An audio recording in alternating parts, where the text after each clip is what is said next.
Some pastors are strong behind the pulpit, but very absent in people's life.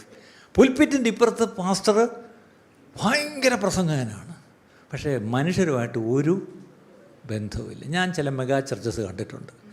അവിടെ പാസ്റ്ററിൽ ഹെലികോപ്റ്ററിൽ വന്ന് ഇറങ്ങുന്ന പോലെ സ്റ്റേജിൻ്റെ അവിടെ വന്ന് ഇറങ്ങി ബാക്ക് ഡോറിൽ കൂടെ കയറി വരും.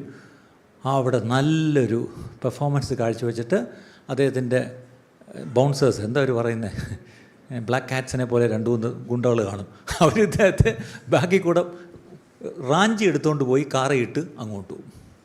ഞാൻ അതിനുള്ള ചർച്ചസ് കണ്ടിട്ടുണ്ട്. ഞാൻ പേര് പറയുന്നില്ല, പ്രത്യേകിച്ച് വിദേശങ്ങളിലെ ചിലർക്കൊക്കെ അറിയാം. പക്ഷേ ഞാനിത് കണ്ടിട്ട് പാസ്റ്റർ അങ്ങോട്ട് പോയി, അയാൾ വീട്ടിൽ എത്തി.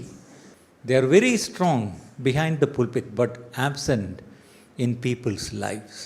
ഒരു ഇടയനൊരിക്കലും റിമോട്ട് ഇടയനായിരിക്കാൻ പറ്റത്തില്ല. ഇടയനൊരിക്കലും വിർച്വൽ ഷെപ്പേർഡ് ആയിരിക്കാൻ പറ്റത്തില്ല. The shepherd has to have some relationship with people.